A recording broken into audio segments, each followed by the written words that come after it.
English for communication. English for communication. English for communication. अभी रात के 2:30 बज रहे हैं एंड इंग्लिश फॉर कम्युनिकेशन से रिलेटेड मेरे को एक कमेंट आया, ठीक है। लेजिट रात के 2:30 बजे आया है, किसी लड़की ने किया था। इतना पैनिक सिचुएशन में वो कमेंट किया गया है, उतना बड़ा सा पैराग्राफ था regarding English for communication and I was like what. मेरे को ध्यान आया कि इंग्लिश फॉर कम्युनिकेशन के लिए मैंने कितनी सारी वीडियोस बनाई है और कितने सारे वन शॉट्स बनाए हैं एंड फिर से मेरे को बनाना पड़ेगा क्या। जो आने वाला क्वेश्चन पेपर है 2 दिन बाद, उसमें से एक भी मार्क्स के क्वेश्चन इस वीडियो के बाहर से नहीं आएंगे। 70 out of 70, 70 out of 70, legit 70 out of 70, 69 marks भी छोड़ दो, 70 मार्क्स के पूरे पूरे क्वेश्चन इस वीडियो से आने वाले हैं। क्योंकि इसमें मैंने टोटल जो 4 सीजन्स बनाए हैं ना, चारों सीजन में मैंने हर एक बार वन शॉट बनाए थे इंग्लिश फॉर कम्युनिकेशन के लिए एंड हर एक वन शॉट बहुत इफेक्टिव था। सारे वन शॉट 90% प्लस मार्क्स लाने वाले थे।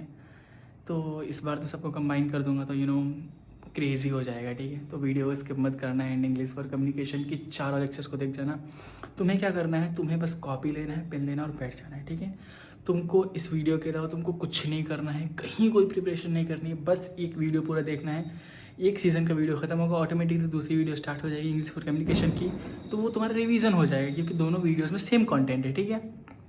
देन जो तीसरी वीडियो स्टार्ट होगी उसी में भी सेम कंटेंट होगा, बस तुम्हारा ट्रिपल रिवीजन होगा एंड उतना इनफ हो जाएगा। इंग्लिश फॉर कम्युनिकेशन, इसके लिए कोई दूसरी वीडियो नहीं आएगी, इसके लिए कोई 8 इंपॉर्टेंट क्वेश्चंस नहीं आएंगे, इसके लिए अभी से कोई यूनिट वाइज क्वेश्चंस नहीं आएंगे। जो है यही है क्योंकि इंग्लिश फॉर कम्युनिकेशन बहुत इजी है। इसमें मैं किसी को भी 8 इंपॉर्टेंट क्वेश्चंस 10 इंपॉर्टेंट क्वेश्चंस कुछ नहीं बताने वाला हूँ। जो पढ़ाऊंगा पूरा पढ़ लेना क्योंकि लेजिट बता रहा हूँ। एक 30 मिनट की वीडियो 20-30 मिनट की होगी।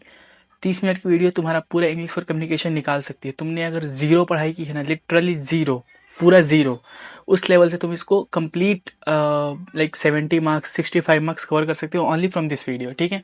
इसलिए वीडियो को बिल्कुल स्किप मत करना। सो हेलो नमस्ते, अस्सलाम वालेकुम, मैं Farooq, final year student of CSC. शुरू करते हैं विदाउट वेस्टिंग एनी टाइम। सबसे पहले बात करते हैं जो पहला यूनिट है, पहला और दूसरा यूनिट अगर मान लो तो इंग्लिश फॉर कम्युनिकेशन का पूरा ग्रामर है। ग्रामर मतलब आर्टिकल्स क्या होते हैं, पैसिव वॉइस, एक्टिव वॉइस, सब क्या होता है, और ये सब मैंने पिछले सेमेस्टर में बहुत ही डीप में पढ़ाया था, ठीक है। तो उसको मैं एक्सप्लेन यहाँ पे नहीं कर रहा हूँ। पहला और दूसरा यूनिट जो कि मैंने पिछले सेमेस्टर में पढ़ाया था, तो उसकी लिंक मैं डिस्क्रिप्शन में दे दूंगा। सबसे टॉप पे डिस्क्रिप्शन में लिंक मिल जाएगी, या फिर इस वीडियो के तुरंत बाद लगा दूंगा, देख लेना, या फिर व्हाट्सएप चैनल पे शेयर कर दूंगा। तीनों में से कहीं भी देख लेना, डिस्क्रिप्शन यहाँ से चेक कर लेना, ठीक है। तो उस वीडियो को देख लेना, पिछली वाली जो कम्युनिकेशन की वीडियो है उसमें मैंने बहुत ही अच्छे से एक्सप्लेन किया है, तो वो सब तुमको मिल जाएगा। प्लस बात करें अभी जो पहला पार्ट है वो है ग्रामर पूरा, कि ग्रामर से बहुत क्वेश्चंस पूछते हैं। जैसे तुमको 14 मार्क्स पूछ समझ लो कि, या फिर 21 मार्क्स ग्रामर ही पूछता है कि फिल इन द ब्लैंक्स। कोई एक सेंटेंस दे देगा और उसमें ए इज आर क्या फिल हो सकता है एंड कौन सा परफेक्ट सेंटेंस वहाँ पे फिट होगा, कौन सा परफेक्ट फ्रेज फिट होगा, यही सब पूछता है। पैसिव वॉइस से एक्टिव वॉइस में कन्वर्ट करने के लिए पूछता है। देन सिनोनिम्स एनोनिम्स ये पूछता है कि लाइक किसी एक वर्ड, जैसे बिग, बिग का मतलब बिग भी होता है, लार्ज भी होता है एंड फुल साइज, ऐसे बहुत सारे वर्ड्स बोल सकते हैं एक ही वर्ड के लिए। पर्यायवाची शब्द जिसको बोलते हैं, वही सब चीज़ें पूछता है इसमें एंड उसी को बस बना बना के लिखना होता है। तो ये सब बहुत बेसिक्स हैं, वर्ब्स एंड ऑल, तो ये सब मैंने ऑलरेडी पढ़ा रखा है, देख लेना। उसके बाद टॉपिक 2 से बात करेंगे, ठीक है। दूसरे टॉपिक से, process of communication. I know पिछले टॉपिक में तुमको थोड़ा बहुत कन्फ्यूजन हुआ होगा, बट डोंट वरी, लास्ट में उसका सोल्यूशन मैं बता दूंगा। फिलहाल अभी यहाँ से देखो, दूसरा टॉपिक प्रोसेस ऑफ कम्युनिकेशन। ये क्वेश्चन खुद में बहुत इंपॉर्टेंट है, बहुत बार पूछता है, बहुत बार 14 मार्क्स से पूछ देता है। बेसिकली कम्युनिकेशन का प्रोसेस क्या है, अगर तुम किसी से बात करोगे तो उसका प्रोसेस क्या है, वही डिस्कस करना है बस, ठीक है। पॉइंट्स देखो देखो मैंने क्या किया है। सबसे पहले ऊपर इंग्लिश में उसको समझा के लिखा है कि हिंदी प्लस इंग्लिश मिक्स, कि उसको तुम देख के पढ़ के समझ सकते हो कि वो है क्या एक्चुअल में। एंड लास्ट में रियल लाइफ एग्जाम्पल लिखा है, वो भी हिंदी में, मतलब हिंदी इंग्लिश मिक्स में, कि तुम उसको पढ़ के समझ सकते हो कि ये एक्चुअली कॉन्सेप्ट क्या है। और जो बीच का पार्ट है, डेफिनेशन एंड पॉइंट्स, ये तुम आरजीपीवी एग्जाम में लिख सकते हो, ठीक है। ये जो मैंने पॉइंट्स लिखे हैं ये डेफिनेटली तुम्हारे 1.5 से 2 पेज में आ जाएंगे, तुम अच्छे से एक्सटेंड करके लिखोगे तो। लेकिन अगर उससे भी ज़्यादा तुम कर सकते हो तो बहुत अच्छी बात है। इसको जितना एक्सटेंड कर सकते हो तुम कर देना अपने हिसाब से, लेकिन इतने आंसर्स तो लिखना ही लिखना है, ठीक है। उसके बाद बात करें ये प्रोसेस ऑफ कम्युनिकेशन है। पॉइंट्स देखो, पॉइंट्स में क्या लिखा है। Communication starts with a sender, sender creates a message. Basically समझो कि अगर तुम किसी को व्हाट्सएप पे मैसेज भेज रहे हो, ठीक है, तो पहले तुम सोचोगे कि लाइक मैसेज भेजना क्या है, देन तुम उसको सेंड करोगे, देन इस पे पहला टिक होगा, देन डबल टिक होगा, देन ब्लू टिक होगा, देन वो सीन करेगा, देन वो रिप्लाई करेगा, देन उस पर वो रिस्पॉन्स करेगा कि उसको अच्छा लगा या फिर बुरा लगा। तो वो एक पूरा प्रोसेस है ना कम्युनिकेशन का, उसी को बोलते हैं बस, ठीक है, और कुछ खास इसमें नहीं है, देख लेना। उसके बाद तीसरा, बैरियर्स ऑफ कम्युनिकेशन। बैरियर्स क्या होते हैं? बेसिकली कम्युनिकेशन, किसी से बातचीत करने में क्या क्या रुकावटें आती हैं उसी को बोलते हैं बैरियर्स ऑफ कम्युनिकेशन। बैरियर्स मतलब होते हैं रुकावटें, ठीक है। अब वो हो सकता है कल्चरल बैरियर, कि कल्चर दोनों दो लोगों का अलग है तो कल्चरल बैरियर। लैंग्वेज बैरियर, दो लोगों का लैंग्वेज अलग है तो लैंग्वेज बैरियर। जैसे मान लो कि कोई इंसान अगर गुजरात या फिर अलग सिटीज़ में जाके रहता है, जो कि स्टार्टिंग से उसको लैंग्वेज नहीं पता है, तमिल एंड ऑल वो सब, तो उसके लिए वहाँ पे जाके सरवाइव करना थोड़ा सा मुश्किल होगा, क्योंकि वहाँ पे कल्चरल बैरियर है, तो कम्युनिकेशन मुश्किल हो जाएगी, ठीक है।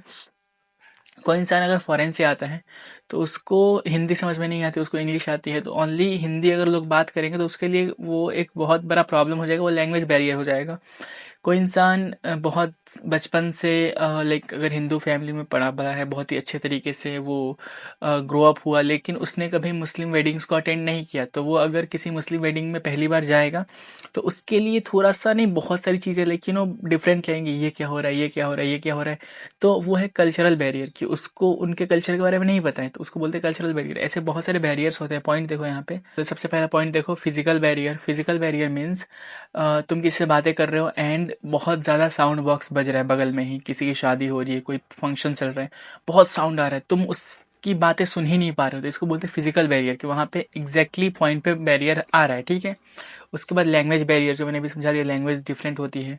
साइकोलॉजिकल बैरियर, कि लाइक अगर किसी इंसान से तुम बात कर रहे हो एंड वो बहुत ज़्यादा डिप्रेस्ड है, वो लाइक ब्रेकअप के थ्रू गुजर रहा है, या फिर बहुत सारे रीजंस हो सकते हैं, तो वो एक किसी फेज से गुजर रहा है, ठीक है। अब तुम उसको कुछ भी बोलोगे, कितना भी समझाओगे, भाई ऐसा कुछ होता है लाइफ में, है होता है, सबकी लाइफ में होता है, ठीक है, नॉर्मल है, लेकिन उसको वो चीज़ समझ में नहीं आ रही, क्योंकि वो साइकोलॉजिकली प्रिपेयर्ड नहीं है, वो बहुत डिप्रेस्ड है, तो उसको बोलते हैं साइकोलॉजिकल बैरियर, ठीक है।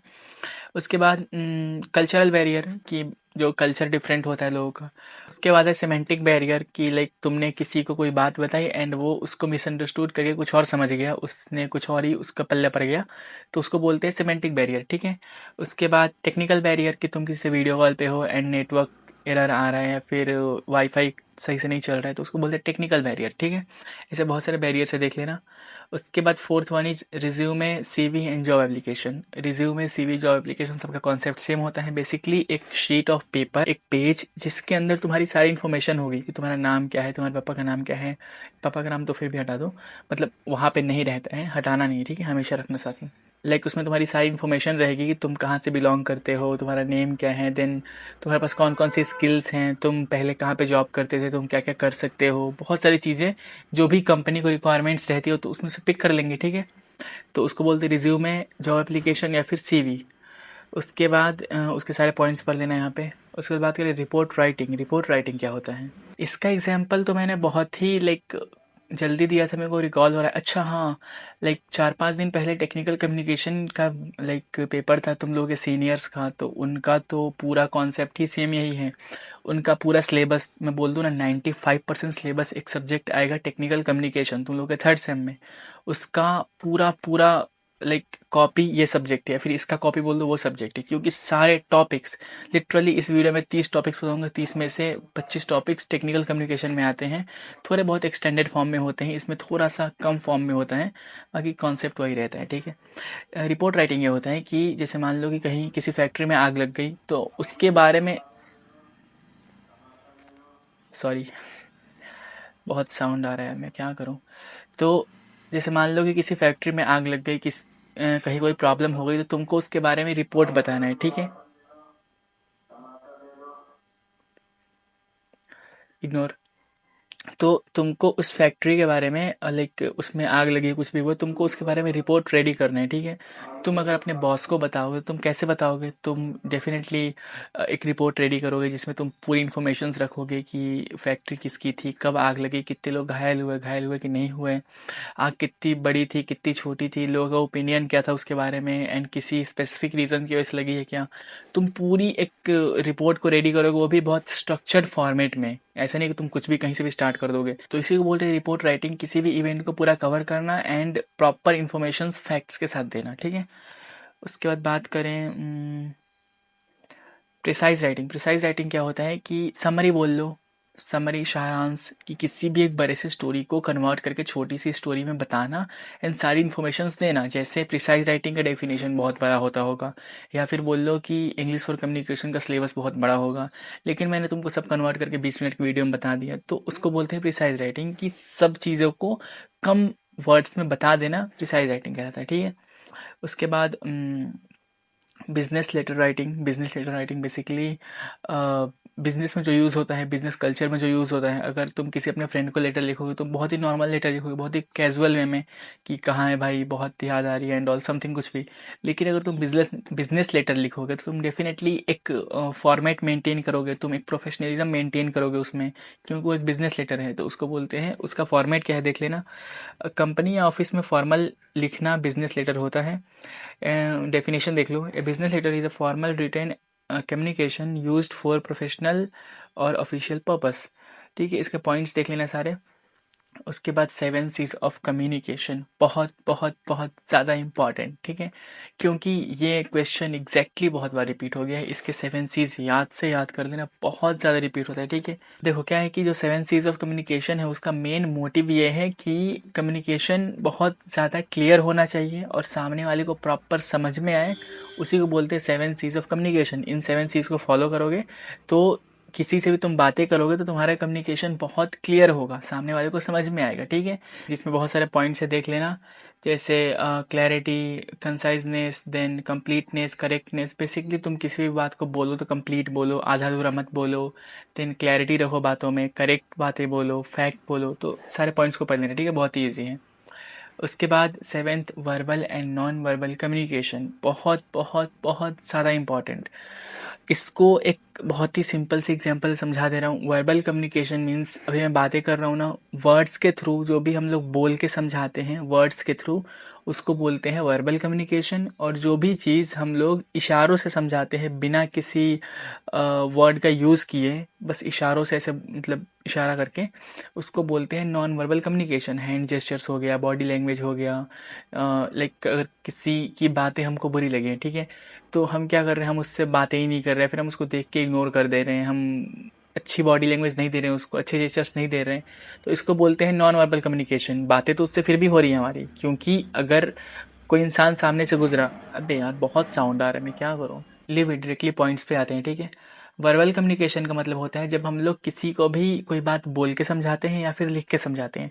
और नॉन वर्बल कम्युनिकेशन जिसमें हम लोग बॉडी लैंग्वेज का यूज़ करते हैं, आई कॉन्टेक्ट्स का यूज़ करते हैं, हैंड जेस्चर्स का यूज़ करते हैं, उसको बोलते हैं नॉन वर्बल कम्युनिकेशन, ठीक है। एंड सारे पॉइंट्स पढ़ लेना।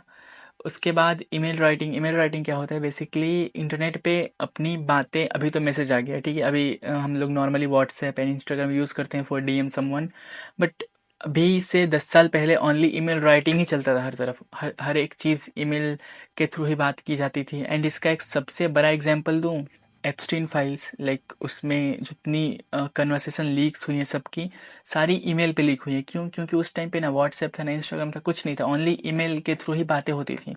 तो इंटरनेट पे जो मैसेजेस ईमेल के थ्रू लाइक शेयर होते हैं उनको बोलते हैं एप्स्टीन, सॉरी, ईमेल के थ्रू जो मैसेजेस, इंटरनेट पे जो मैसेजेस शेयर होते हैं उनको बोलते हैं ईमेल राइटिंग, ठीक है। उसके बाद राइटिंग प्रोसेस, बेसिकली लिखने का प्रोसेस, उसके बारे में लिखना है बस, और कुछ नहीं है। कुछ लिखने से पहले सोचना, फिर लिखना, फिर चेक करना, ये राइटिंग प्रोसेस होता है। बेसिकली जब मैंने ये सब बनाया होगा तो पहले मैंने इसको लिखा, देन मैंने इसको रीचेक किया कि सही है गलत है, देन मैंने चेक किया कि इसको बता सकते हैं सामने कि नहीं बता सकते। उसी को बोलते हैं राइटिंग प्रोसेस, कि किसी भी चीज़ को लिखने का प्रोसेस, ठीक है। पहले सोचते हैं फिर लिखते हैं। उसके बाद रीडिंग कॉम्प्रिहेंशंस, इसका मतलब ये होता है कि किसी भी चीज़ को पढ़ना और पढ़ के सामने वाले को करेक्टली समझाना। जो चीज़ मैंने अभी की, मान लो पहले मैंने इसको खुद पढ़ा होगा, देन मैंने खुद पढ़ के पहले खुद को समझा होगा, देन मैंने तुमको ये चीज़ समझाई, तो इसको बोलते हैं रीडिंग कॉम्प्रिहेंशंस। ठीक है, डेफिनेशंस पढ़ लेना। उसके बाद टेक्निकल डेफिनेशन एंड डिस्क्रिप्शन। किसी भी प्रोजेक्ट को अगर तुम बनाओगे तो उसका एक डिस्क्रिप्शन होगा कि ये प्रोजेक्ट कैसे बना, इसका सोर्स क्या हुआ, इसमें कौन कौन से कंपोनेंट्स का यूज़ हुआ, कब से बन रहा है, कब ख़त्म हुआ, सारी डिटेल्स होंगी ना उसके बारे में। अगर हम एक एग्जांपल लें तो चंद्रयान 3 लॉन्च हुआ, तो उसमें बहुत सारी चीज़ें हुई होंगी, कब वो लॉन्च हुआ, कब क्यों लॉन्च हुआ, कब पहुंचा, एंड उसके बारे में एवरीथिंग, सारी इन्फॉर्मेशंस, तो उसको बोलते हैं टेक्निकल डिस्क्रिप्शन या फिर डेफिनेशन। ठीक है। उसके बाद कंप्लेंट लेटर, बेसिकली कंप्लेंट करना और किसी भी प्रॉब्लम के लिए शिकायत करना, उसके लिए जो लेटर लिखते हैं उसको बोलते हैं कंप्लेंट लेटर। ठीक है, उसका डेफिनेशन लिखना है बस, और इतना ही है आंसर इसका। इसमें ऐसा नहीं है कि कुछ कॉन्सेप्ट और होगा जो कि तुमको समझ में नहीं आया। जो तुमको समझ में आ रहा है ना, वही है बस आंसर। कंप्लेंट लेटर मतलब कंप्लेंट लेटर, बस। उसके बाद written and oral communication. Basically ये तो हम लोग बचपन से पढ़ते आ रहे हैं कि रिटेन एग्जाम्स होते हैं, ओरल एग्जाम्स होते हैं, कि लाइक जो हम लोग लिखते हैं, लिख के लेटर के थ्रू बातें करते हैं, उसको बोलते हैं रिटेन कम्युनिकेशन। एंड जो हम लोग बोल के बातें करते हैं उसको बोलते हैं ओरल कम्युनिकेशन। डेफिनेशंस देखो, बोलकर बात करना ओरल कम्युनिकेशन, और लिखकर बातें करना रिटेन कम्युनिकेशन होता है। Points, written communication uses text and letters, and oral communication uses speech, speech देना, बातें करना, ये सब होता है। ठीक है।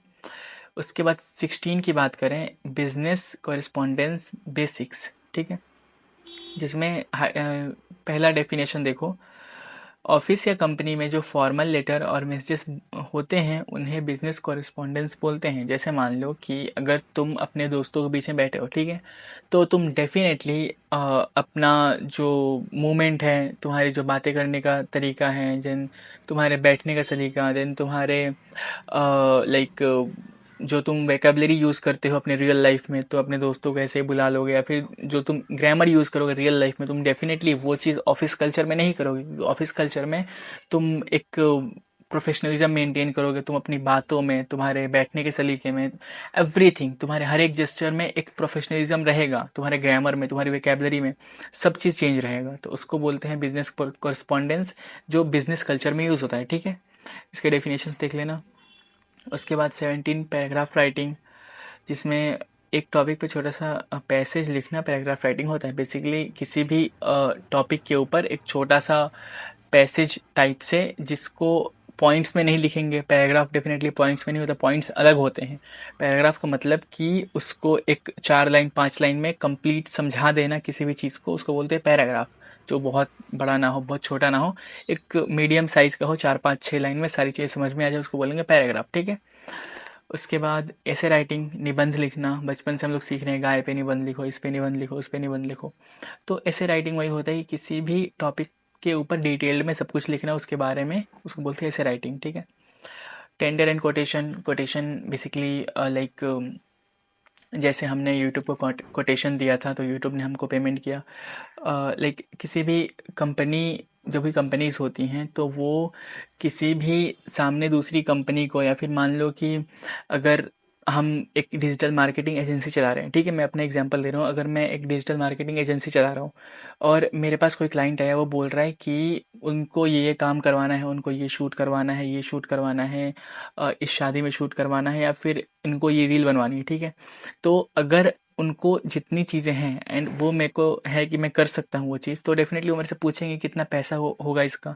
तो मैं उनको एक एक करके तो नहीं बताऊंगा ना कि भाई इसका इतना रुपए लगेगा, इसका इतने रुपए, ओवरऑल इतना हो जाएगा। वो कुछ नेगोशिएट करेंगे, हम कुछ सामने बोलेंगे, ऐसा बिल्कुल नहीं होता प्रोफेशनलिज्म में।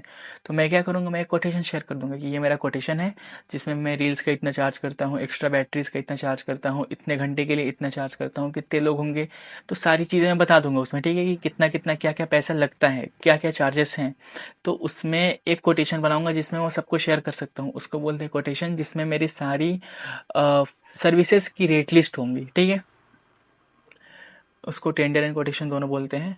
उसके बाद प्रोग्रेस रिपोर्ट, कि किसी भी काम को अगर कर रहे हैं हम, मान लो कि कोई भी प्रोजेक्ट पे अगर काम कर रहे हैं तो कितना काम कंप्लीट हुआ, कितना बाकी है, लाइक कितना कंप्लीट हो गया, उसको बोलते हैं प्रोग्रेस रिपोर्ट, कि उसकी प्रोग्रेस की रिपोर्ट देना सामने, ठीक है। जैसे अगर एग्जांपल ले तो टीजी जो हमारी होती हैं वो लोग हमसे पूछते हैं कि कितना असाइनमेंट कंप्लीट हो गया, तो हम लोग दिखाते हैं कि भाई 4 पेजेस कंप्लीट हो गया, फिर 4 एक्सपेरिमेंट्स लिख चुके हैं, 5वां बाकी है। तो ये होगा प्रोग्रेस रिपोर्ट, कि हम लोग उनको रिपोर्ट देते हैं कि इतना कंप्लीट हो चुका है, ठीक है। उसके बाद ऑर्डर लेटर, इसका डेफिनेशन देखो, किसी प्रोडक्ट को ऑफिशियली मंगाना, लाइक जैसे हम लोग जोमेटो से कुछ मंगाते हैं, या फिर सबसे बड़ा एग्जांपल अमेजन या फिर फ्लिपकार्ट से जब भी हम लोग कुछ भी मंगाते हैं तो एक ऑर्डर समरी लाइक जनरेट होती है, जिसमें हम लोगों का सब कुछ रहता है कि कितना पैसा कटने वाला है एंड कौन से एड्रेस पे वो आ रहा है, सारी इन्फॉर्मेशन रहती है वहाँ पे, ठीक है। तुम किसी प्रोडक्ट के डिस्क्रिप्शन में जाओगे तो अगर तुमने ऑर्डर किया तो वहाँ पे लिखा रहेगा कि वो ऑर्डर कब रिसीव होगा और कौन से एड्रेस पे रिसीव होगा एंड सारी चीज़ें, ठीक है। तो उसको बोलते हैं ऑर्डर लेटर। अभी तो ऑनलाइन ऑटोमेटिकली जनरेट होता है, लेकिन अगर तुम बल्क में किसी कंपनी से सामान मंगाओगे तो तुम डेफिनेटली ऐसे ऑर्डर नहीं कर सकते हो। तुम एक ऑर्डर लेटर लिखोगे, तुमको इतने का सामान चाहिए, देन वो उसको अप्रूव करेंगे, उनके पास अगर उतना स्टॉक होगा तो वो उनको अप्रूव करके तुमको भेज देंगे। तो ये बड़े पैमाने पे यूज़ होता है, छोटे पैमाने पे तो ऑटोमेटिकली जनरेट होता है। उसके बाद वेकेबलरी। वेकेबलरी बेसिकली होता है कि हर एक इंसान की वेकेबलरी अलग होती है। जैसे अगर कोई इंसान लाइक एमपी साइड से बिलोंग कर रहा है तो वो जैसे कैसे बोलते हैं हाउ, या फिर अगर वही यूपी बिहार के बच्चे होंगे तो वो बोलेंगे हम, ऐसा कुछ। या फिर जो मुंबई साइड के बच्चे होते हैं वो लोग अलग स्लैंग यूज़ करते हैं। तो क्या कि सबका स्लैंग अलग अलग है, सबकी वेकेबलरी अलग है, लेकिन सबका मीनिंग सेम होता है। उनको बोलते हैं वेकेबलरी, एंड ये बहुत ज़्यादा इंपॉर्टेंट है, जिसमें सिनोनिम्स, एंटीनम्स, प्रीफिक्स, सफिक्स सब यूज़ होता है। वर्ड्स का मीनिंग, अपोजिट एंड वर्ड्स के पार्ट समझाना वेकेबलरी होता है। और एक होता है जनरल वेकेबलरी, एक होता है टेक्निकल वेकेबलरी। शायद ये तुम लोगों में नहीं है क्योंकि ये टेक्निकल कम्युनिकेशन का पार्ट है, फिर भी मैं समझा दे रहा हूँ कि तुम लोग कॉन्सेप्ट और क्लियर हो जाएगा, ठीक है। जनरल वेकेबलरी का मतलब ये होता है कि जैसे हम लोग रियल लाइफ में यूज़ करते हैं MIR या फिर ब्रो, कुछ भी हम लोग वर्ड यूज़ करते हैं वो बहुत ही नॉर्मली हम किसी भी दोस्त को बोल सकते हैं ब्रो एंड ऑल समथिंग। लेकिन अगर हम किसी ऑफिस में बैठे हैं, किसी बहुत सारे प्रोफेशनल लोगों के बीच में बैठे हैं, तो हम प्रॉपर एक वर्ड यूज़ करेंगे ब्रदर एंड ऑल, क्योंकि हमको एक टेक्निकल वेकेबलरी मेंटेन करना है। तो जो भी हम वर्ड्स यूज़ करेंगे वो बहुत ही प्रॉपर प्रोफेशनल होगा। लेकिन अगर हम घर पे बात करेंगे तो हम बहुत ही नॉर्मल वर्ड्स का यूज़ करेंगे, तो उसको बोलेंगे जनरल वेकेबलरी, एंड जो ऑफिस में यूज़ करेंगे उसको बोलेंगे टेक्निकल वेकेबलरी, ठीक है। इसके सारे टाइप्स एंड डेफिनेशन देख लेना। उसके बाद सिनोनिम्स। सिनोनिम्स क्या होता है कि पर्यायवाची शब्द, जैसे मैंने बोला बिग, बिग को लार्ज भी बोलते हैं, बिग भी बोलते हैं, तो वो देख लेना। उसके बाद नोटिस राइटिंग, बेसिकली नोटिस लिखना। किसी भी कॉलेज में नोटिस तो बहुत सारे होते हैं ना कि ये एग्ज़ाम आज डिले हो गया एंड कौन से बच्चे कहाँ पे बैठेंगे, सीटिंग अरेंजमेंट्स होता है। तो सीटिंग अरेंजमेंट एक तरह से नोटिस ही है कि तुमको सब लोगों को इन्फॉर्म करना कोई इन्फॉर्मेशन, उसको बोलते हैं नोटिस राइटिंग। उसके बाद ख़त्म हो गया, इतना ही था। English for communication over, and इतने में तुम्हारा इंग्लिश फॉर कम्युनिकेशन बहुत ही आराम तरीके से निकल जाएगा, ठीक है। आई डोंट थिंक किसी को कोई डाउट, कोई कन्फ्यूज़न होगा, क्योंकि मैंने बहुत ही ईजी वे में सब कुछ समझा दिया है। एंड अगर कोई डाउट एंड कन्फ्यूज़न है तो फिर से वीडियो को देख लेना, क्योंकि सब कुछ समझ में आ जाएगा, बहुत ही ईजी है।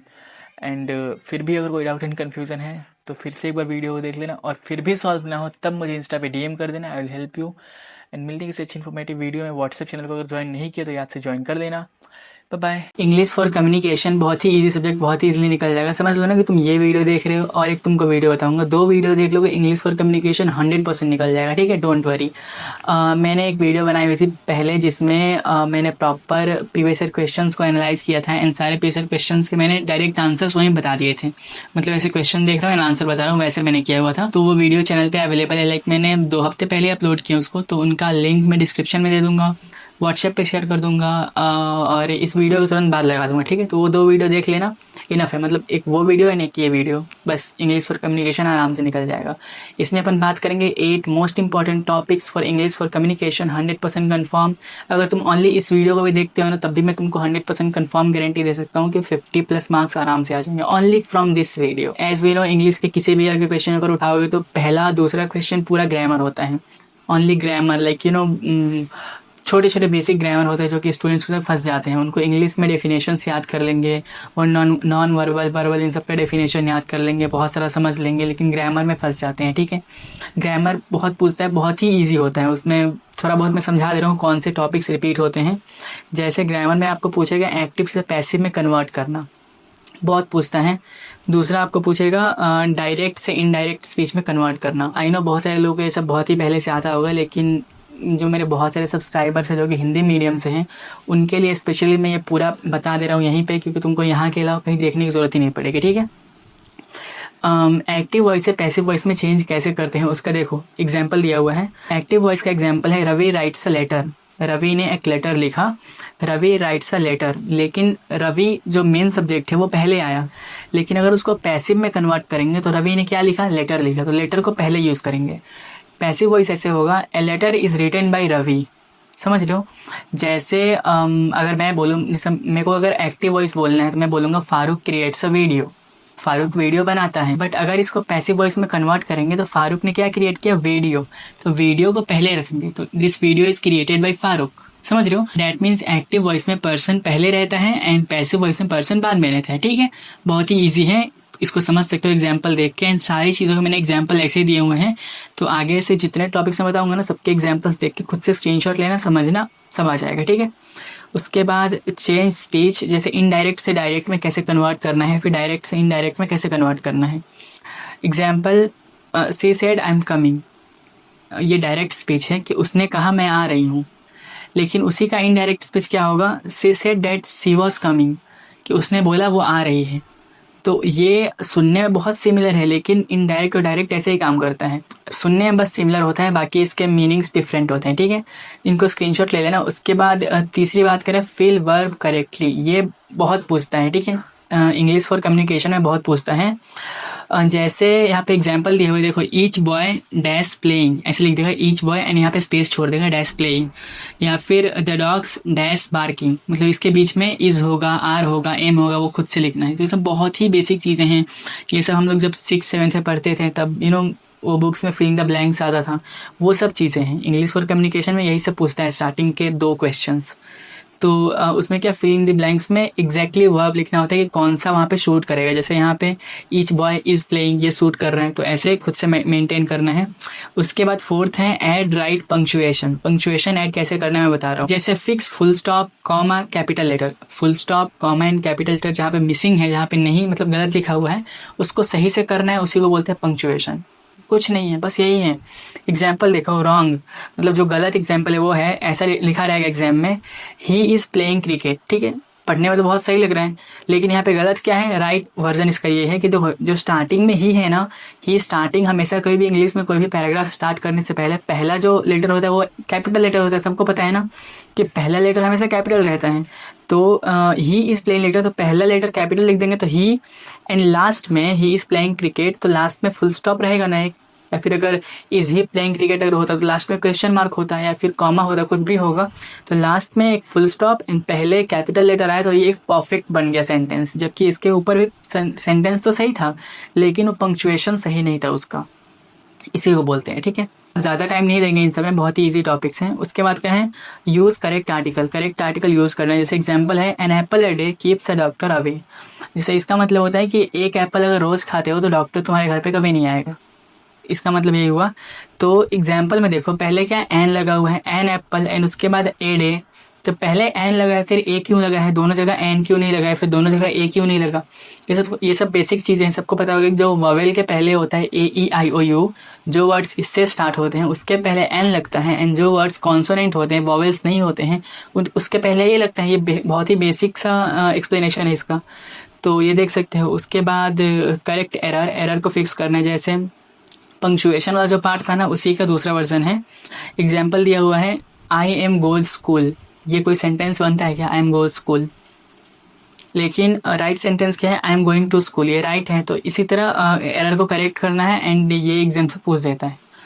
हो गया, पहला ग्रामर पार्ट खत्म, इतना ही पूछता है, इससे ऊपर नहीं पूछता है। इनडायरेक्ट टू डायरेक्ट पूछ देगा, एक्टिव टू पैसिव पूछ देगा, बस। दूसरा जो पूछता है वोकैबुलरी, वोकैबुलरी में क्या सिनोनिम्स क्या होते हैं, सिनोनिम्स बहुत पूछता है, बहुत ज़्यादा पूछता है। इस पे एक क्वेश्चन हमेशा आता है सिनोनिम्स, उसके बाद पूछता है एंटोनिम्स। ये सब होता क्या है, जैसे मैं अगर हिंदी में समझाऊँ ना सिनोनिम्स, तो पर्यायवाची शब्द समझते हो ना, पर्यायवाची शब्द जैसे हवा को बोलते हैं वायु, पवन संस्कृत में बोलते हैं, या फिर अगर बोले जैसे लाइट को रोशनी बोलते हैं, फिर किरण बोलते हैं, ऐसा होता है ना। तो इधर क्या हो रहा है, अलग अलग वर्ड्स होते हैं लेकिन उसका मीनिंग सेम रहता है। वैसे ही इंग्लिश में सिनोनिम्स का मतलब find a word that means same. Example happy, joyful, happy को जॉयफुल बोल सकते हैं, बिग को लार्ज भी बोल सकते हैं, बिग भी बोल सकते हैं, एंड एंड को बोल सकते हैं कंप्लीटेड, एंड या फिर फिनिश, सबका मीनिंग सेम होता है, उसी को बोलते हैं सिनोनिम्स। ठीक है। एंटोनिम्स क्या होता है कि उसका अपोजिट वर्ड, जैसे हॉट का कोल्ड, उसको एंटोनिम्स बोलेंगे, बिग का स्मॉल, स्ट्रॉन्ग का वीक। प्रीफिक्स सफिक्स क्या होता है, ये बहुत इंपॉर्टेंट है, बहुत आता है। ठीक है। Add small word at start और end to change meaning.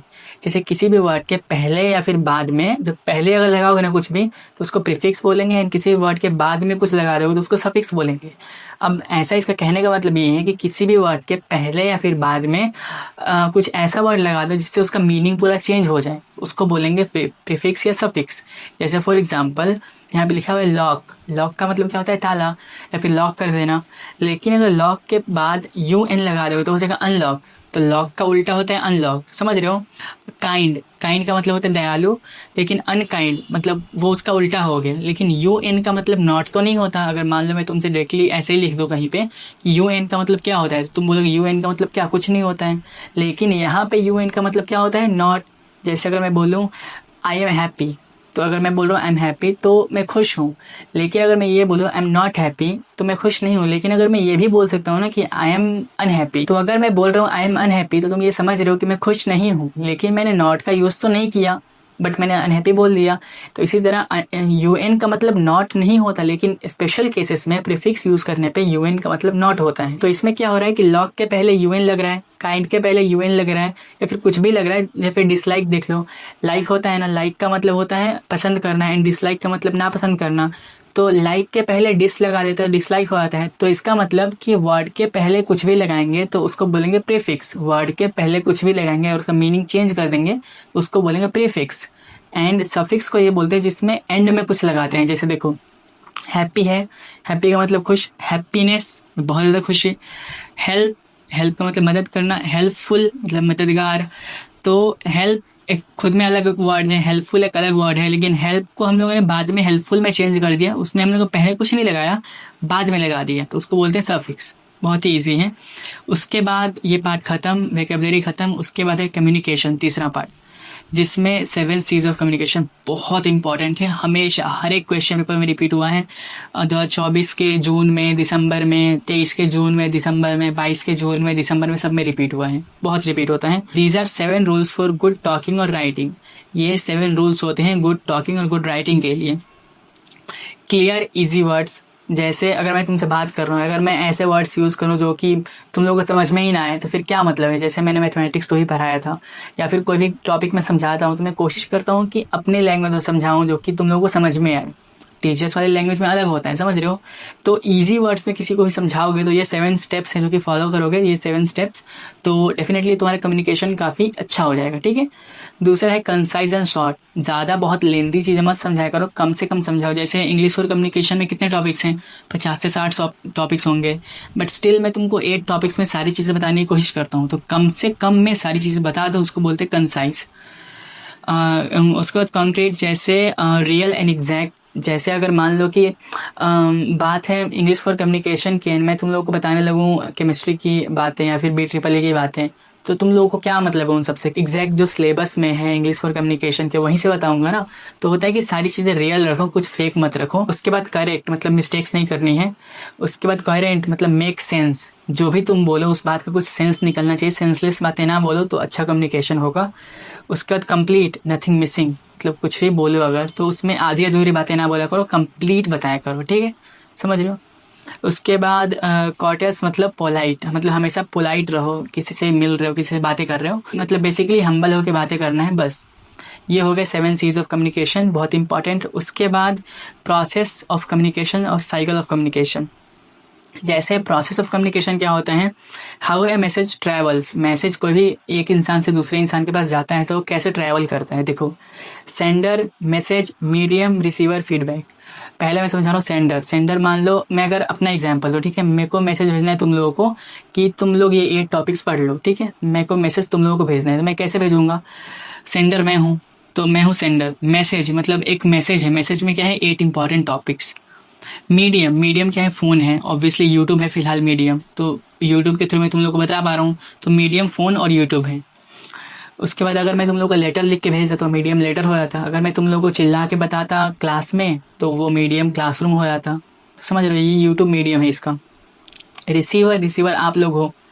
And feedback, जैसे मान लो कि मैंने क्वेश्चन को सेंड किया, मैंने मैसेज भेजा, यूट्यूब पे तुमने देखा, तुमको बहुत पसंद आया वीडियो, तुमने इस वीडियो को लाइक कर दिया, कमेंट कर दिया, तो ये हो तुम्हारा फीडबैक कि तुमको उसके बाद क्या क्या फील हुआ, तुमने उसके बाद क्या रिस्पॉन्स किया, उसको बोलते हैं फीडबैक, ठीक है। तो ये एक बहुत इंपॉर्टेंट हो गया। एंड इसके बाद 3 है one way versus two way communication. One way communication क्या होता है, टू वे कम्युनिकेशन क्या होता है। One way communication, no reply, TV, newspaper. जैसे फ़िलहाल यूट्यूब तो एक तरह से वन वे और टू वे दोनों हो सकते हैं। जैसे टीवी में हम लोग मूवीज़ देखते हैं, फिर मान लो न्यूज़पेपर में न्यूज़ पढ़ रहे हो, ठीक है, या फिर न्यूज़ देख रहे हो टीवी पे। तो अगर मान लो टीवी पे तुम न्यूज़ देख रहे हो, तुमको वो न्यूज़ पसंद नहीं आ रही है, या फिर तुमको उस न्यूज़ में कुछ क्वेश्चन है तो तुम नहीं पूछ सकते हो ना, ऑब्वियसली वो टीवी पे है। या फिर अगर मान लो न्यूज़पेपर अगर तुम पढ़ रहे हो, न्यूज़पेपर में तुमको कुछ चीज़ पसंद नहीं आई, तुमको लगता है कि यहाँ पे गलत है, लेकिन तुम उसको काउंटर नहीं कर सकते हो क्योंकि वहाँ पे वन वे कम्युनिकेशन है, टू वे नहीं है। टू वे कम्युनिकेशन का मतलब कि तुम भी सामने से बोल सकते हो, मैं भी बोल सकता हूँ, तो होता है टू वे कम्युनिकेशन। जैसे वीडियो कॉल्स होते हैं तो होता है two way communication. And one way communication कि ओनली मैं बोलूँगा तुम सुनोगे। तो फिलहाल यूट्यूब तो I guess two way communication है क्योंकि तुम लोग वहाँ पे कमेंट्स भी कर पाते हो, टीवी पे कमेंट्स नहीं कर सकते। टू वे कम्युनिकेशन क्या होता है, reply possible, talking to a friend, मतलब वही कि फ्रेंड से बातें कर रहे हो तो वो भी टू वे कम्युनिकेशन होता है। एंड रिप्लाई पॉसिबल मतलब जहाँ भी तुम रिप्लाई कर सकते हो उसको टू वे कम्युनिकेशन बोलते हैं, ठीक है। उसके बाद बैरियर्स इन कम्युनिकेशन, इसके ऊपर तो बहुत बड़ी डिटेल्ड वीडियो अवेलेबल है, ठीक है, मेरे चैनल पे। जो भी मैंने वीडियो बोली है ना, जो मैंने स्टार्टिंग में बोला हुआ था, उस वीडियो का लिंक डिस्क्रिप्शन में दे दूंगा। और इस वीडियो को एंड करते ही तुमको सामने ही दिख जाएगा, वो वीडियो देख लेना, या फिर मेरा व्हाट्सएप चैनल ज्वाइन कर लेना, वहाँ पे शेयर कर दूंगा। बैरियर्स इन कम्युनिकेशन मैंने उसमें पूरा समझाया हुआ है। उसका मतलब बेसिकली क्या होता है ना कि जिस चीज़ से रुकावट आए बातें कर रहे हैं, मान लो मैं तुमसे बातें कर रहा हूँ एंड साइड में अगर कोई मान लो खाना बना रहा है, या फिर कोई चिल्ला रहा है, या फिर कोई सामान पीट रहा है, कुछ भी अगर हो रहा है, तो उससे क्या होगा कि कम्युनिकेशन में दिक्कत, तो उससे क्या होगा, कम्युनिकेशन में दिक्कत आएगी, मतलब तुम लोगों को समझ में नहीं आएगा मैं क्या बोल रहा हूँ। उसको बोलते हैं बैरियर्स इन कम्युनिकेशन, ठीक है। उसके बाद है verbal and non verbal communication. जैसे वर्बल कम्युनिकेशन क्या होता है, स्पोकन एंड रिटन वर्ड्स, जिसमें मैं तुमको बातें बोल के समझाऊँ या फिर मैं तुमको लिख के समझाऊँ, वो होता है verbal communication. Non verbal communication में तुमको बॉडी लैंग्वेज से समझाऊँ, मैं अपनी आवाज़ का यूज़ नहीं करूँगा, मतलब बेसिकली जो चीज़ें इशारों में समझाते हैं उसको बोलते हैं नॉन वर्बल कम्युनिकेशन। जैसे बचपन में एक न्यूज़ चैनल आता था जिसमें बहुत ही इशारों के थ्रू न्यूज़ को समझाते थे, जो डीफ पीपल होते थे उनको बताने के लिए, तो उसको बोलते हैं नॉन वर्बल कम्युनिकेशन। एंड ये सब चीज़ें उस वीडियो में अवेलेबल है, ठीक है, सब दिखा दूंगा। उसके बाद नंबर 4th पॉइंट है रिपोर्ट। रिपोर्ट क्या होता है, what is report. A report is a paper that tells what happened और व्हाट वर्क वाज डन। जैसे बोल सकते हैं, जैसे मान लो कोई कंस्ट्रक्शन का काम चल रहा है कहीं पे, ठीक है, कहीं पे कोई बिल्डिंग बन रही है, तो उस बिल्डिंग में 1 महीने में कितना काम हुआ या फिर 15 दिन में कितना काम हुआ, 15 दिन की रिपोर्ट, 1 महीने की रिपोर्ट, 10 दिन की रिपोर्ट, जो ऑनर होगा वो मांगेगा ना भाई, जो भी कंस्ट्रक्टर होगा वो अपने नीचे के लोगों से मांगेगा कि हाँ भाई रिपोर्ट दिखाओ, 10 दिन में कितना काम हुआ, क्या हुआ, उसी को बोलते हैं रिपोर्ट। जैसे ऑब्वियसली असाइनमेंट से बोल सकते हैं, हमारे कॉलेज में पूरे सेमेस्टर में कितनी पढ़ाई हुई, क्या क्या क्वेश्चंस एंड ऑल, सब टीचर्स हमसे असाइनमेंट्स मांगते हैं ना, तो उसको एक तरह से रिपोर्ट बोल सकते हैं कि पूरे सेमेस्टर का रिपोर्ट दो हमको। तो वो होता है टाइप्स ऑफ रिपोर्ट, कितने टाइप्स के रिपोर्ट होते हैं वो देख लेना। लैब रिपोर्ट होता है, प्रोग्रेस रिपोर्ट होता है। उसके बाद फीचर्स क्या क्या होते हैं रिपोर्ट के। चंद्रयान 3 लॉन्च हुआ था, तो वो क्यों लॉन्च हुआ था, कब लॉन्च हुआ था, एक पूरा समरी कि वो किस दिन को लॉन्च हुआ था, फिर कब पहुंचा, तो वो एक बोल सकते हैं कि एक प्रॉपर रिपोर्ट उस पर बना सकते हैं, उसको बोलते हैं रिपोर्ट। एंड जैसे एक गुड रिपोर्ट है, एक अच्छे रिपोर्ट में क्या क्या होता है, टाइटल होता है, इंट्रोडक्शन होता है कि वो क्या था, मेथड कौन से मेथड यूज़ किए थे उसमें, जैसे चंद्रयान-3 की बात करें तो उसका टाइटल होगा चंद्रयान-3, इंट्रोडक्शन कि वो चंद्रयान-3 क्या है, फिर मेथड कौन से मेथड से वो बना रॉकेट, फिर रिजल्ट उसका रिजल्ट क्या आया, एंड कंक्लूजन मतलब बेसिकली एंड रिजल्ट के बाद वाला पार्ट कंक्लूजन कि उसका कंक्लूजन क्या निकला, हो गया। फिफ्थ है राइटिंग। राइटिंग क्या होता है, writing what is precise writing, making a big paragraph short, keep only the main idea, remove extra words. वही मैं अभी कर रहा हूँ कब से, जैसे मान लो 8 मैंने मतलब 4 टॉपिक्स 5 टॉपिक्स बताए ना तुमको, उसमें ऑब्वियसली उनका डेफिनेशन तो बहुत बड़ा बड़ा होगा, 4 पेज का 3 पेज का डेफिनेशन होगा, लेकिन मैं जो तुमको बता रहा हूँ वो मैं तुमको बस कॉन्सेप्ट समझा रहा हूँ कि एक्चुअली में वो काम क्या करता है, तुमको अपने हिसाब से एक्सपेंड करके लिख देना है। तो मैं तुमको बस कॉन्सेप्ट समझा रहा हूँ ना, तो वही उसी को बोलते हैं राइटिंग। प्रिसाइज राइटिंग मीन्स कि किसी बड़े पैराग्राफ को शॉर्ट में एक्सप्लेन करना, मेन आइडिया उसको समझा देना, वो है क्या, उसको बोलते हैं प्रिसाइज राइटिंग। उसके बाद जैसे एग्जाम्पल दिया हुआ है, बिग एग्जाम्पल ऐसा होगा, the cow gives us milk, गाय हमको दूध देती है, इट ईट्स ग्रास, वो घास खाती है, it is useful for us, वो हमारे लिए बहुत यूजफुल है। प्रिसाइज में क्या हो जाएगा, the cow eats grass and gives milk, गाय घास खाती है और दूध देती है। तो ये हो गया छोटा में, वो हो गया बड़ा में। उसके बाद 6th हो गया लेटर एंड ईमेल राइटिंग। सबसे पहले कंप्लेंट लेटर क्या होता है, उसको कैसे लिखना है, वो सब मैंने बता रखा है उस वीडियो में, दे दूंगा अभी लिंक। कंप्लेंट लेटर क्या होता है वो, और ये सब मैं भेज भी दूंगा, ठीक है, जो मेरा व्हाट्सएप ग्रुप है ना उसमें सब मैं शेयर कर दूंगा। कंप्लेंट लेटर क्या होता है, कैसे लिखना है, मतलब किसी के भी खिलाफ अगर कंप्लेंट करनी है कॉलेज में, किसी कॉलेज में तो नहीं सॉरी, तो किसी के भी खिलाफ अगर कंप्लेंट करनी है तो उसको बोलते हैं कंप्लेंट लेटर, उसको लिखना सीख लेना। एप्लीकेशन लेटर, एप्लीकेशन सबमिट करना, तो वो एप्लीकेशन लेटर होता है। उसके बाद बिजनेस लेटर, ऑब्वियसली वो भी थोड़ा सा सेम ही होता है। डन। ईमेल राइटिंग क्या होता है, सेम स्टाइल जस्ट शॉर्ट। जैसे ईमेल राइटिंग बेसिकली डिजिटली काम करता है कि जैसे हम लोग एप्लीकेशन सबमिट करते हैं, बिजनेस लेटर किसी को भेजते हैं, बिजनेस लेटर में क्या होता है कि हम पूरा एक प्रोफेशनल मेंटेन करते हैं। 7th tender, what is tender and what is quotation, बहुत इंपॉर्टेंट पार्ट है tender and quotation. What is tender, think of tender like an announcement, एक अनाउंसमेंट की तरह टेंडर को बोल सकते हैं। This asking is called a tender, समझ रहे हो, जैसे किसी स्कूल को अपना पूरा स्कूल पेंट कराना है, सारी दीवार पेंट कराने हैं, तो वो चिल्ला के पूछ रहे हैं कि कौन ये काम कर सकता है, तो जो ये प्रोसेस है ना पूछने का, उसको बोलते हैं टेंडर, ठीक है। उसके बाद कोटेशन क्या होता है, quotation is the answer to that asking, मतलब उसके बारे में जो रिप्लाई आएगा ना उसका, उसको बोलते हैं quotation. Example, a painter says I will paint it for 10,000। I think इसमें थोड़ा सा तुमको कन्फ्यूजन होगा, मैं बता रहा हूँ जैसे सिंपल वे में। मुझे कोई भी ब्रांड का कोलेब्रेशन आता है तो वो लोग बोलते हैं कि भाई ये वीडियो शूट करनी है एंड ये वीडियो में ये प्रोसेस है, हमको ये प्रमोट कराना है, ये करना है, वो करना है, तो वो सेंड कर रहा है टेंडर मेरे को, मैं बोलता हूँ टेंडर भेज दो आप, तो मेरे को पूरा टेंडर में पूरी चीज़ें मतलब एक्सप्लेन कर देते हैं, उनको क्या चाहिए, कब शूट कराना है, कितने देर का शूट कराना है एंड ऑल। फिर वो बोलते हैं मेरे से कोटेशन भेज दो आप, तो कोटेशन में मैं ये भेजूंगा कि मेरे को क्या क्या मैं चार्ज करने वाला हूँ, मतलब मैं उनको बेसिकली शूट के अकॉर्डिंग बता देता हूँ कि मैं कितना चार्ज करने वाला हूँ, तो वो होता है कोटेशन। तो बेसिकली यूजर मेरे को टेंडर भेजता है एंड मैं उसको कोटेशन भेजता हूँ, यही होता है बस, और कुछ नहीं। उसके बाद रीडिंग कॉम्प्रिहेंशंस, ये क्या होता है, ये बहुत इंपॉर्टेंट है ये भी। You get a small story और paragraph in a paper, below that story some questions, you have to read the story and find the answer inside it. जैसे कई बार ऐसे क्वेश्चंस होते हैं आरजीपीवी इंग्लिश फॉर कम्युनिकेशन में कि आपको एक बड़ा सा पैराग्राफ दे देगा, जैसे 8th क्लास में फिर 7th क्लास में सबके साथ हुआ होगा कि एक बड़ा सा पैराग्राफ आता है इंग्लिश के पेपर में एंड उसी में से बोलेगा कि ऊपर पढ़ो एंड नीचे आंसर करो, वही होता है रीडिंग कॉम्प्रिहेंशंस। जैसे आपको एक बड़ा सा 5 लाइन का पैराग्राफ दे देगा एंड बोलेगा उसमें से पढ़ के नीचे आंसर कर दो, कि उसी में से एक ऊपर से छोटा सा स्टोरी रहेगा एंड नीचे उसी में से क्वेश्चन पूछ देगा, क्वेश्चन पेपर में ही आंसर रहेगा सब कुछ, तो उसको बोलते हैं रीडिंग कॉम्प्रिहेंशंस एंड खत्म। इंग्लिश फॉर कम्युनिकेशन के लिए इतना इनफ है। एक वीडियो और भी है जो कि मैं बता दे रहा हूँ अभी, जस्ट इस वीडियो खत्म होते ही वहाँ पे ऊपर आपको दिख जाएगा इधर या फिर इधर, उसको देख लेना क्लिक करके पूरा। इन 2 वीडियो से काफ़ी अच्छे तरीके से इंग्लिश फॉर कम्युनिकेशन निकल सकता है। आई थिंक वीडियो काफ़ी इनफ हो गई है एंड डेफिनेटली BEE के लिए वीडियो आने वाली है इंग्लिश के तुरंत बाद, तो फटाफट वीडियो को लाइक कर देना, चैनल सब्सक्राइब कर देना एंड कोई भी डाउट हो इंग्लिश फॉर कम्युनिकेशन में तो मुझे डायरेक्टली इंस्टा कर देना और या फिर कमेंट सेक्शन पूछ सकते हो एंड मिलते हैं किसी अच्छी इन्फॉर्मेटिव वीडियो में, तब तक के लिए bye bye. English for communication RGPV, बहुत ही सिंपल सा, बहुत ही बेसिक सा topic. 103 BT 103 I think code है उसका। एंड इतने इजी सब्जेक्ट में लाइक इंग्लिश फॉर कम्युनिकेशन में बहुत सारे स्टूडेंट्स को थोड़ा दिक्कत हो रहा है कैसे पढ़ना है, कैसे क्या करना है। एक तरह से ये वन शॉट वीडियो हो सकता है, वन शॉट वीडियो बोल सकते हैं, क्योंकि मैं इसमें सब कुछ ही बता दूंगा कैसे पढ़ना है इंग्लिश फॉर कम्युनिकेशन के लिए। इसके अलावा और कोई वीडियो देखने की कोई ज़रूरत नहीं है, ठीक है। बहुत ही सिंपल बेसिक सा सब्जेक्ट है, इसमें कहीं बैक किसी का नहीं लगना चाहिए एंड किसी का लगा भी नहीं होगा आई थिंक, बट किसी का अगर लगा है तो प्लीज़ क्लियर कर लेना इस बार। बहुत ही सिंपल सब्जेक्ट है, ठीक है। तो इसमें पूरा सिखा देंगे ज़ीरो टू एंड, लाइक कैसे पढ़ना है इंग्लिश फॉर कम्युनिकेशन, होता क्या है इंग्लिश फॉर कम्युनिकेशन।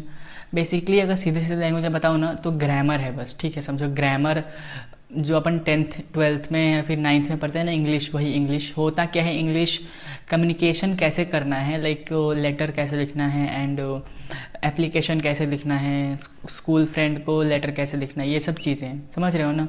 कम्युनिकेशन क्या होता है, बात करने का ढंग क्या होता है, कैसे बात करना है, कम्युनिकेशन के टाइप्स क्या होते हैं, यही सब है, ठीक है।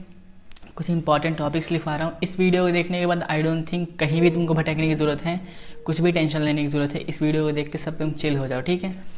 तो सबसे पहले कॉपी और पेन लेके बैठना है, क्योंकि बिना कॉपी और पेन के स्क्रीनशॉट से काम नहीं चलता है। कॉपी और पेन लेके बैठोगे तब चीज़ें समझ में आएंगी। कॉपी और पेन लेके बैठ जाना, वीडियो को पॉज कर लेना। बात करते हैं इंग्लिश फॉर कम्युनिकेशन के लिए बहुत इंपॉर्टेंट टॉपिक्स, ठीक है। स्क्रीन पे दिख रहे होंगे, स्क्रीनशॉट मत लेना, कॉपी में लिखना। मैं एक एक करके बता रहा हूँ, यूनिट वाइज बता रहा हूँ। यूनिट 1, यूनिट 2, यूनिट 3, इन सब में कौन इंपॉर्टेंट है। यूनिट 1 एंड 2 जो है ना वो पूरा ग्रामर है, ठीक है। यूनिट 1 एंड 2 पूरा ग्रामर है, ग्रामर ही ग्रामर भरा पड़ा है उसमें। ग्रामर इन द सेंस कि बेसिक जो ग्रामर होता है ना, कि लाइक यू नो प्रीफिक्स में सफिक्स से कैसे कन्वर्ट करते हैं एंड यू नो सेंटेंस को कन्वर्ट कैसे करते हैं एंड बेसिक सेंटेंस को मैच कैसे करना है कि मैच द फॉलोइंग सेंटेंस, फिर फिल द फॉलोइंग कि आई और उस पर स्पेस दे देगा, आई एम ए स्टूडेंट तो एम भरना होता है। ऐसे जो बेसिक ग्रामर होते हैं ना, कि ग्रामर अब कैसे समझो, संज्ञा, व्याकरण, बेसिक व्याकरण, I guess I am right, basic व्याकरण बस होता है, ठीक है। तो बेसिक ग्रामर के लिए बहुत सारी हज़ारों videos, chat GPT. Unit 1 and 2 grammar है and unit 3 communication. What is communication, पहला टॉपिक लिखो कम्युनिकेशन, उसमें लिखो व्हाट इज़ कम्युनिकेशन, मतलब उसमें ऑब्जेक्टिव कम्युनिकेशन होता है, सिग्निफिकेंस कम्युनिकेशन होता है, प्रोसेस ऑफ कम्युनिकेशन, प्रोसेस क्या होता है, importance of feedback in communication, ये एक टॉपिक है, importance of feedback in communication.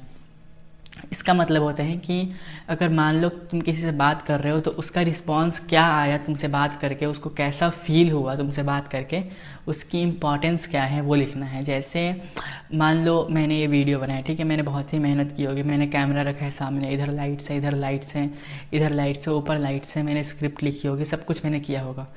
तो ये सब करने के बाद तुम लोग फीडबैक में क्या दोगे, तुम लोग एक प्यार से कमेंट करोगे, वीडियो को लाइक करोगे, चैनल को सब्सक्राइब करोगे। तो ये तुम्हारा फीडबैक है, मैंने जो मेहनत की उसका फीडबैक तुमने ये दिया। इसी को बोलते हैं importance of feedback in communication, कि उसका इंपॉर्टेंस क्या होता है। ऑब्वियसली इंपॉर्टेंस होता है ना कुछ। अगर मान लो तुम वीडियो को अच्छे से लाइक करते हो या फिर सब्सक्राइब करते हो, कमेंट्स करते हो, तो मुझे मोटिवेशन आता है, तो मैं ज़्यादा वीडियोज़ बना पाता हूँ। तो वही लिखना है कि importance of feedback in communication होता क्या है, इसके डेफिनेशंस एक फॉर्मल हिसाब से देख लेना चैट जीपीटी से। उसके बाद का topic explain verbal communication and explain non verbal communication. Verbal communication क्या होता है, नॉन वर्बल एंड वर्बल के बीच में डिफरेंस भी पूछ देता है कि difference between verbal communication and non verbal communication. Verbal communication का मतलब होता है कि जहाँ पे हम लोग रिटन वर्ड्स का यूज़ करते हैं या फिर बोल के बातें समझाते हैं। जैसे मैं तुम लोगों को बातें बोल के समझा रहा हूँ ना कि क्या चीज़ें, ये हो गया वर्बल कम्युनिकेशन। फिर तुम जो टेक्स्ट देख रहे हो स्क्रीन पे, ये लिख के मैं बता रहा हूँ, तो लिख के और बोल के जो चीज़ें बताते हैं उसको बोलते हैं वर्बल कम्युनिकेशन। एंड जो चीज़ें facial expressions, hand gestures and इशारों से बताते हैं उसको बोलते हैं नॉन वर्बल कम्युनिकेशन, ठीक है। जैसे फॉर एग्जांपल अगर मैं ऐसे बात करूं,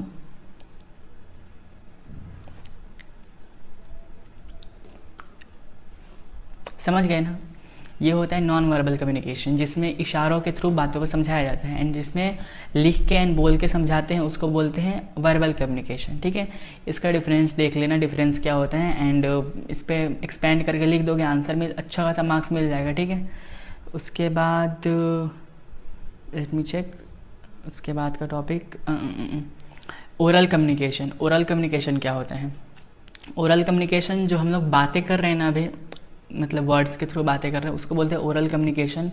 एंड जैसे ओरल वाइवा होता था, हम लोग जब 5th स्टैंडर्ड 6th स्टैंडर्ड में थे तो ओरल वाइवा होता था ना, डैट मीन्स कि बातें बोल के कम्युनिकेट करना।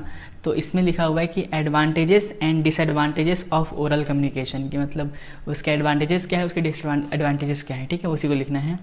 विजुअल एड्स क्या होते हैं, ये एक टॉपिक है, छोटा सा देख लेना। बैरियर्स क्या होता है, बैरियर्स इन कम्युनिकेशन। बैरियर्स क्या होते हैं, जैसे इसके 4-5 टाइप के बैरियर्स होते हैं, ठीक है। Barrier communication is anything that prevents and block the proper flow of communication between sender and receiver. जैसे बैरियर वो होता है जो मतलब कम्युनिकेशन करने में हमारी और तुम्हारी बातें चल रही हैं, मतलब जो बातें करने में रोकता है उसको बोलते हैं बैरियर्स, ठीक है। टाइप्स ऑफ बैरियर्स, पहला होता है फिजिकल बैरियर। जैसे देखो physical barrier in the sense कि जैसे मान लो कि अभी तुम मुझसे बात कर रहे हो एंड यहाँ पे अचानक से कुछ गिर जाए, मतलब समझ रहे हो, गिरना नहीं चाहिए भाई, मतलब नहीं ये गंदा एग्जाम्पल था, ठीक है, कुछ गिरना नहीं चाहिए। जैसे मान लो कोई यहाँ से प्लेट नीचे गिर जाए या फिर कुछ भी हो, तो एक होता है ना आवाज़ आएगी जिसकी वजह से मैं तुमसे बातें नहीं कर पाऊँगा, साउंड प्रॉपर समझ में नहीं आएगी। तो ये एक फिजिकल कोई एक्सीडेंट हुआ जिसकी वजह से मतलब बैरियर्स आ गए, तो ये बोलते हैं फिजिकल बैरियर, ठीक है। उसके बाद होता है psychological barrier. Psychological barrier in the sense जिसमें माइंड में अगर कोई प्रॉब्लम चल रही है, कोई मतलब जैसे गुस्सा आ गया है बहुत ज़्यादा, या फिर बोल सकते हैं फ्रस्ट्रेशन है बहुत ज़्यादा, या फिर सेल्फ कॉन्फिडेंस की कमी है, समझ रहे हो, तो ये साइकोलॉजिकल प्रॉब्लम है, ये हमारे माइंड से रिलेटेड प्रॉब्लम है। या फिर समझ रहे हो, मतलब कोई भी स्ट्रेस है अगर दिमाग पे, टेंशन है, तो उसकी वजह से हम लोग क्या मतलब सही से बात नहीं कर पाते। अगर मान लो मेरे को किसी चीज़ का टेंशन है या फिर स्ट्रेस है तो मेरा ध्यान कहीं और होगा, मैं प्रॉपर बातें नहीं कर पाऊंगा। इसको बोलते हैं साइकोलॉजिकल बैरियर, कि कम्युनिकेशन में प्रॉब्लम होता है साइकोलॉजिकल बैरियर की वजह से। उसके बाद थर्ड है semantic barrier. Semantic barrier not important, ठीक है, उसको रहने दो। मतलब इन द सेंस कि वो जो होता है ना कि मिसअंडरस्टैंडिंग्स होती है वर्ड्स में, कि अगर मान लो मेरी ग्रामर ख़राब है तो मैं इंग्लिश प्रॉपर नहीं बोल पाऊँगा, या फिर अगर मैं मान लो मैं बिहार से बिलोंग कर रहा हूँ, ठीक है, तो अगर मैं भोजपुरी में बताऊँगा कि कैसे क्वेश्चंस को सॉल्व करना है, तुम नहीं समझ पाओगे क्योंकि तुमको सारे वर्ड्स समझ में नहीं आएंगे। इनको बोलते हैं सेमेंटिक बैरियर्स, ठीक है। उसके बाद कल्चरल बैरियर, ये बहुत इंपॉर्टेंट होता है। कल्चरल बैरियर मतलब कि जैसे अलग अलग रिलीजन में अलग अलग वर्ड्स के अलग अलग मीनिंग्स होते हैं। जैसे इस्लाम कल्चर में अलग अलग वर्ड्स के लिए अलग अलग मीनिंग्स होते हैं, एंड वही सेम वर्ड के लिए हिंदू कल्चर में या फिर हिंदुइज्म में अलग वर्ड्स होंगे, उसके लिए संस्कृत में अलग वर्ड्स होंगे। तो वैसे तो हिंदू मुस्लिम में अपन में वो दिक्कत नहीं होती है, बट जो लोग अदर मतलब अदर रिलीजन से बिलोंग करते हैं, जैसे जो लोग क्रिश्चियन है, बुद्धिज़्म है, उनको हम लोग रिलीजन से कनेक्ट करने में बहुत प्रॉब्लम्स होंगी, क्योंकि उनके वर्ड्स अलग होते हैं, हमारे वर्ड्स अलग होते थे। ये होता है कल्चरल बैरियर, कि कम्युनिकेशन नहीं हो पाता है। तो ये हो गया बैरियर्स इन कम्युनिकेशन, एंड इनको लिख लेना, समझ लेना थोड़ा। उसके बाद और टॉपिक्स देख लेते हैं, let me check. Importance of communication, ये कम्युनिकेशन की इम्पॉर्टेंस क्या है। जैसे मान लो, ऐसे एग्जांपल दे रहा हूँ कि मान लो तुमको कोई इंसान पसंद है बहुत ज़्यादा, ठीक है, तुम चाहते हो उससे बातें करना, बट यू आर शाय और you are introvert and all. तो अगर तुम उससे जब तक बातें ही नहीं करोगे, हाउ यू विल नो कि वो तुम में इंटरेस्टेड है कि नहीं है, ठीक है। तो इम्पॉर्टेंस ऑफ कम्युनिकेशन यही होता है कि किसी से बातें करोगे तो उसकी इंपॉर्टेंस क्या है, एंड चुप रहने से तो अच्छा है बातें ही कर लो। इट्स नॉट अबाउट दैट जो तुम सोच रहे हो। Discuss about merits and limitations. हाँ, एक चीज़ देखो, क्या होता है ना, कभी कभी ऐसे नहीं लिखता है कि एडवांटेजेस एंड डिसएडवांटेजेस, ऐसे नहीं लिखता है, ऐसे लिखेगा कि मेरिट्स एंड लिमिटेशंस, या फिर मेरिट्स एंड डिमेरिट्स। लिमिटेशंस का मतलब होता है डिसएडवांटेजेस, मेरिट्स का मतलब हो गया एडवांटेजेस, समझ रहे हो। तो ऐसे वर्ड्स को शफल करके लिखता है, ये चीज़ें समझनी पड़ेंगी। तुमको आता है फिर भी तुम नहीं लिख पाओगे, क्योंकि वो ये वर्ड्स नहीं पता होते ना। तुमको कुछ क्वेश्चंस आते होंगे फिर भी नहीं लिख पाओगे, क्योंकि वोकैबुलरी में ये सब वर्ड्स होते हैं, ये सब सीखना पड़ेगा।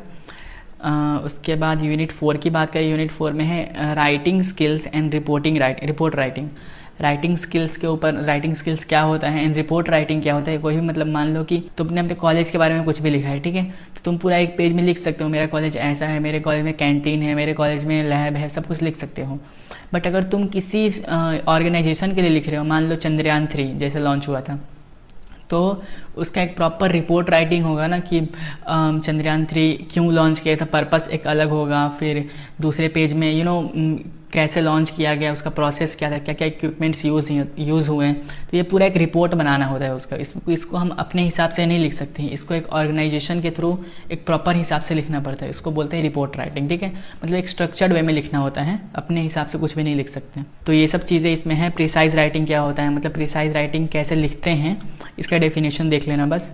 Objective of technical writing, technical writing क्या होता है, मतलब technical writing in the sense कि जैसे मैंने बोला, एग्जांपल दिया कि अगर खुद के लिए तुम कुछ भी लिख रहे हो कॉपी में तो तुम अपने हिसाब से लिखोगे, लेकिन अगर तुम एक टेक्निकल स्टूडेंट हो एंड तुमको अगर कॉलेज को कोई रिपोर्ट देना है तो तुम एक टेक्निकल वे में लिखोगे ना, एक प्रॉपर फॉर्म में लिखोगे, स्ट्रक्चर में लिखोगे। तो टेक्निकल राइटिंग क्या होती है उसका एक डेफिनेशन देख लेना, ठीक है।